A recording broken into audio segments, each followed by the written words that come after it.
স্থানীয় সংবাদ শুনছেন Birbhum news TV YouTube channel থেকে। আজকের বিশেষ খবর। কেন্দ্রীয় স্বরাষ্ট্রমন্ত্রী অমিত শাহ ও বিজেপি সর্বভারতীয় সভাপতি জেপি নাড্ডা একদিনের সফরে কলকাতায় এসে পৌঁছেছেন।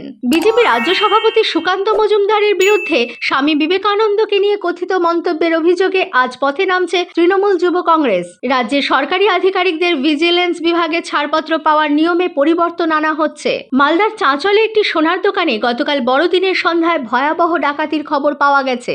বাতাসে প্রচুর পরিমাণ জলীয় বাষ্পের উপস্থিতির ফলে উত্তর পশ্চিম ভারত থেকে কনকনে ঠান্ডা হাওয়া রাজ্যে প্রবেশ করতে না পারায় কলকাতা সহ দক্ষিণবঙ্গের তাপমাত্রা আজও বেড়ে রয়েছে। আসছি বিস্তারিত খবরে। কেন্দ্রীয় স্বরাষ্ট্রমন্ত্রী অমিত শাহ বিজেপি সর্বভারতীয় সভাপতি জেপি নাড্ডা একদিনের সফরে কলকাতায় এসে পৌঁছেছেন। দিল্লি থেকে বিশেষ বিমানে গত রাত 12টা 43 মিনিট নাগাদ দুজনে কলকাতায় এসে পৌঁছন। কেন্দ্রীয় স্বরাষ্ট্রমন্ত্রী ও বিজেপির সর্বভারতীয় সভাপতিকে স্বাগত জানাতে কলকাতা বিমানবন্দরে উপস্থিত ছিলেন বিজেপি রাজ্য সভাপতি সাংসদ সুকান্ত মজুমদার, বিরোধী দলনেতা শুভেন্দু অধিকারী, বিধানসভায় দলের মুখ্য সচেতক মনোজ টিগ্গা, দলের সাংসদ দিলীপ ঘোষ, বিধায়ক অগ্নিমিত্রা পাল সহ অন্যান্য নেতৃবৃন্দ। দলীয় নেতৃত্বের পাশাপাশি অমিত শাহ জেপি নাড্ডাকে অভ্যর্থনা জানাতে ঢাকঢোল নিয়ে কলকাতা বিমানবন্দরে উপস্থিত হন বিজেপি কর্মী সমর্থকরা। কলকাতা বিমানবন্দর থেকে দুজনে চলে যান নিউ টাউনের একটি 5 তারা হোটেলে। সফরসূচি অনুযায়ী আজ সকালে তার মহাত্মা গান্ধী রোডের গুরুদ্বারা এবং কালীঘাট মন্দিরে যাবার কথা। মধ্যাহ্ন ভোজনের পর বিজেপি রাজ্য নেতৃত্বের সঙ্গে তিনি বৈঠক করবেন। বিকেলে জাতীয় গ্রন্থাগারে এক অনুষ্ঠানেও শ্রী শাহ যোগ দেবেন। এরপর নিউ টাউনের হোটেলে দলীয় কর্মীদের সঙ্গে বৈঠকের পর দিল্লি ফিরে যাবেন দুজনে। স্বরাষ্ট্রমন্ত্রী কলকাতা সফরের মধ্যে দলের রাজ্য সভাপতি সুকান্ত মজুমদারের বিরুদ্ধে স্বামী বিবেকানন্দকে নিয়ে কথিত মন্তব্যের অভিযোগে আজ পথে নামছে তৃণমূল যুব কংগ্রেস। এজন্য স্বামীজির ছবি ছাড়াও ফুটবল নিয়ে প্রতিবাদ মিছিলে সামিল হবেন তারা। কলকাতাতেও দুটি পৃথক মিছিল করা হবে। উত্তর শ্যামবাজার পাঁচমাথার মোড় থেকে সিমলায় স্বামীজির বাড়ি পর্যন্ত মিছিলে নেতৃত্ব দিতে পারেন রাজ্যের তৃণমূল যুব সভানেত্রী সায়নী ঘোষ। দক্ষিণ কলকাতাতেও এরপর একটি মিছিল থেকে বিষয়টির প্রতিবাদ জানানো হবে। স্বরাষ্ট্রমন্ত্রী অমিত শাহর ক্ষমা প্রার্থনাও করেছেন তারা। উল্লেখ্য, রবিবার ব্রিগেডে লক্ষ্যকণ্ঠে গীতাপাঠ প্রসঙ্গে সুকান্তবাবু ফুটবল খেলা নিয়ে বিরূপ মন্তব্য করেন বলে তাদের অভিযোগ। নিয়মিত খবরগুলি শোনবার জন্য ভিডিও নিচে থাকা সাবস্ক্রাইব বাটনটি ক্লিক করুন এবং পাশে থাকা বেল আইকনটি ক্লিক করতে ভুলবেন না। রাজ্যের সরকারি আধিকারিকদের ভিজিলেন্স বিভাগের ছাড়পত্র পাওয়ার নিয়মে পরিবর্তন আনা হচ্ছে। এরপর থেকে ওই ছাড়পত্র পেতে হলে তাদের নিজের ঘোষণাপত্রে বিভাগীয় প্রধান বা সংশ্লিষ্ট কর্তার স্বাক্ষর করাতে হবে। আইএএস ও WBCS আধিকারিকদের এজন্য প্রশাসনে ঠিক করে দেওয়া আধিকারিকদের থেকে তাদের ঘোষণাপত্রে স্বাক্ষর নিতে হবে। আইএএস আধিকারিকদের ক্ষেত্রে অতিরিক্ত মুখ্য সচিব এবং WBCS আধিকারিকদের ক্ষেত্রে সই করাতে হবে বিশেষ কমিশনার বা বরিষ্ঠ বিশেষ সচিবের কাছ থেকে। ভুয়ো জাতিগত শংসাপত্র চিহ্নিত করতে জেলায় জেলায় বিশেষ আধিকারিক নিয়োগ করা হচ্ছে। ব্লক পিছু একজন করে অ্যাডিশনাল ইন্সপেক্টর নিয়োগের সিদ্ধান্ত নেওয়া হয়েছে। সব মিলিয়ে সারা রাজ্যে 250-র কাছাকাছি আধিকারিক নিয়োগের পরিকল্পনা রয়েছে। অবসরপ্রাপ্ত অনগ্রসর শ্রেণীকল্যাণ বিভাগের ইন্সপেক্টর, সরকারি দফতরের এক্সটেনশন অফিসার, হেড ক্লার্ক এবং আপার ডিভিশন ক্লার্কদের এই কাজে নিয়োগ করা হবে। প্রতি মাসে তাদের সাম্মানিক দেওয়া হবে 12,000 টাকা। অভিজ্ঞতা থাকায় অনগ্রসর শ্রেণীকল্যাণ দফতরের অবসরপ্রাপ্তরা নিয়োগে অগ্রাধিকার পাবেন। ইতিমধ্যেই রাজ্যের একাধিক জেলায় এই মর্মে বিজ্ঞপ্তিও জারি করা হয়েছে। এখনো পর্যন্ত যত ভুয়ো শংসাপত্র বিলি করা হয়েছে সেগুলি খতিয়ে দেখে আধিকারিকরা প্রয়োজনে তা বাতিল করারও সুপারিশ করতে পারবেন। অ্যাডিনোভাইরাসের সংক্রমণ থেকে রাজ্যের স্বাস্থ্য দফতরকে সতর্কবার্তা পাঠিয়েছে Indian council of medical research ICMR। Kolkata এবং তার লাগোয়া জেলাগুলির সরকারি হাসপাতালে ভর্তি থাকা অ্যাডিনোভাইরাসে আক্রান্ত শিশু ও কিশোরদের কফের নমুনা পরীক্ষা করে ICMR এর গবেষকরা জানিয়েছেন বেশ কিছু ক্ষেত্রে বিপজ্জনক প্রজাতি B73 ভাইরাসের হদিশ মিলেছে। ICMR এর অধীন কলকাতার national institute of cholera and enteric diseases NICID এর গবেষকেরা কলকাতা ও সংলগ্ন জেলাগুলির সরকারি হাসপাতালে চিকিৎসাধীন 3,115 জন রোগীর ওপর পরীক্ষা চালিয়ে 1,257 জনের দেহে অ্যাডিনোভাইরাস পেয়েছেন। এদের মধ্যে 40 জন B73 প্রজাতির অ্যাডিনোভাইরাসে আক্রান্ত। আক্রান্তদের মধ্যে 97% শারীরিক অবস্থা অত্যন্ত গুরুতর।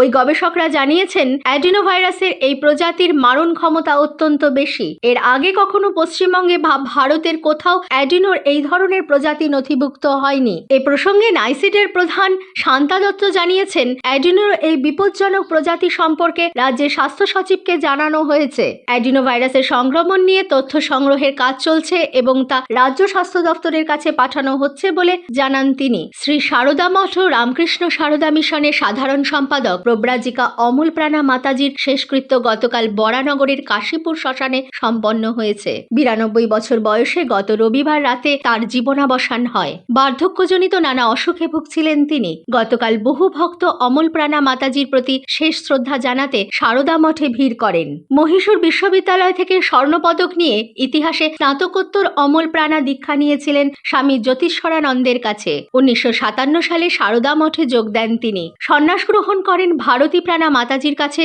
1965 সালে। 1999 প্রব্রাজিকা মুখ্য প্রাণা মাতাজির প্রয়াণের পর প্রব্রাজিকা অমল প্রাণা সারদা মঠ ও রামকৃষ্ণ সারদা মিশনের সাধারণ সম্পাদক পদে আসীন হন। দীর্ঘ 24 বছর এই দায়িত্ব পালন করেছেন তিনি। উল্লেখযোগ্য ভূমিকা নিয়েছেন নানা সামাজিক কর্মকাণ্ড ও মানব সেবায়। প্রধানমন্ত্রী নরেন্দ্র মোদী এ মাসের 31 তারিখ আকাশবাণীতে মন কি বাত অনুষ্ঠানে তার চিন্তাভাবনা দেশ বিদেশের মানুষের সঙ্গে ভাগ করে নেবেন। এটি হবে মাসিক এই বেতার অনুষ্ঠানের 108তম পর্ব।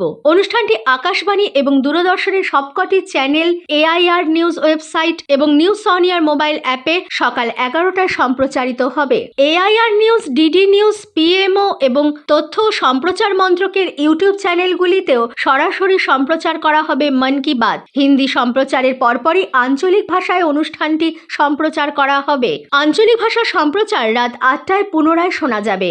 রাজ্যে ফের দুঃসাহসিক ডাকাতির খবর মিলেছে।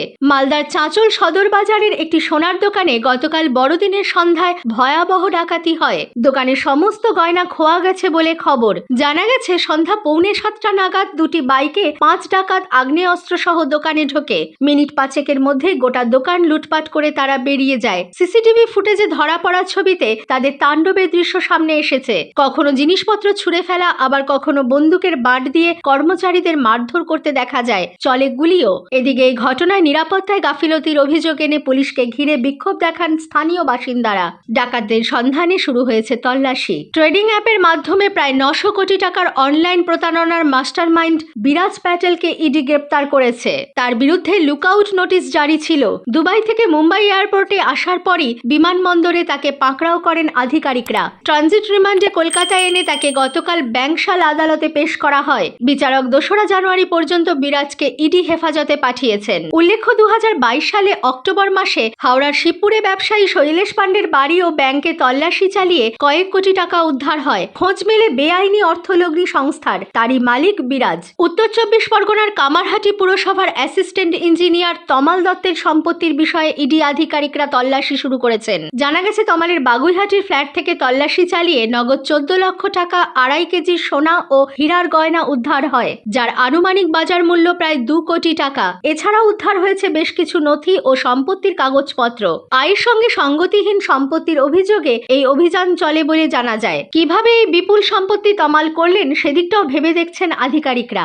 বাঁকুড়ার বিষ্ণুপুর মেলার মঞ্চ থেকে আত্মপ্রকাশ করল জেলার ভোট ম্যাসকট। ঘটকনাথ নামে এই ম্যাসকটের ব্যবহার করা হবে মানুষের মধ্যে নির্বাচনের বিষয়ে সচেতনতায়, systematic voters education and electoral participants বা ভিভের কাজে। প্রখ্যাত শিল্পী যামিনী রায়ের ছবির আদলে তৈরি এই ম্যাসকট প্রকাশ করলেন জেলা নির্বাচনী আধিকারিক। দক্ষিণ 24 পরগনায় আসন্ন গঙ্গাসাগর মেলায় নিখোঁজদের দ্রুত পরিবারের কাছে ফিরিয়ে দিতে নতুন উদ্যোগ নিয়েছে হ্যাম রেডিও।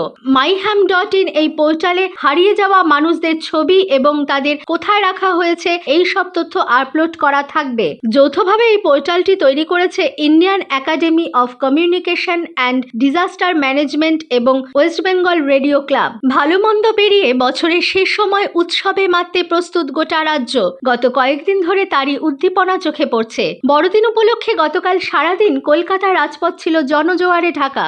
সন্ধ্যা বাড়তেই অ্যালেন পার্ক সহ পার্ক স্ট্রিটে ভিড় বাড়ে। নিরাপত্তার কারণে মোতায়েন ছিল প্রচুর সংখ্যক পুলিশ বাহিনী। জানা গেছে রাত 10টা পর্যন্ত বিশৃঙ্খল আচরণ, মদ্যপ অবস্থায় গাড়ি চালানো সহ অন্যান্য নানা কারণে 171 জনকে গ্রেপ্তার করা হয়। বাজেয়াপ্ত হয়েছে 31 লিটারের বেশি বেআইনি মদ। এদিকে মেট্রো রেলেও ছিল উপচে পড়া ভিড়। সন্ধে থেকে যাত্রী সামাল দিতে অতিরিক্ত টিকিট কাউন্টার খোলা হয়। রাত 10টা পর্যন্ত গত বছরের তুলনায় 50,000-এরও বেশি যাত্রী ট্রেনে চড়েছেন বলে জানা গেছে। আসছি আবহাওয়ার খবরে। বাতাসে প্রচুর পরিমাণ জলীয় বাষ্পের উপস্থিতির ফলে উত্তর পশ্চিম ভারত থেকে কনকনে ঠান্ডা হাওয়া রাজ্যে প্রবেশ করতে না পারায় গতকাল এই শীতের মরশুমে বড়দিনেও ছিল যথেষ্ট গরম। গরম। শুধু কলকাতা নয়, উত্তরবঙ্গের সব জেলাতেই তাপমাত্রার পারদ চড়েছে। মোটের ওপর আগামী দিন পাঁচেক একই পরিস্থিতি থাকার সম্ভাবনা। কলকাতায় আজ সকালে সর্বনিম্ন তাপমাত্রা রেকর্ড করা হয়েছে 17.1 ডিগ্রি সেলসিয়াস, স্বাভাবিকের থেকে 2 ডিগ্রি বেশি। গতকাল দিনের সর্বোচ্চ তাপমাত্রা ছিল 25 ডিগ্রির ওপরে। আজ সকালে কলকাতা সহ শহরতলিতে ঘন কুয়াশা লক্ষ্য করা যায়। পরে অবশ্য আকাশ পরিষ্কার থাকবে বলে আবহাওয়া দপ্তর জানিয়েছে। স্থানীয় সংবাদ শেষ হলো।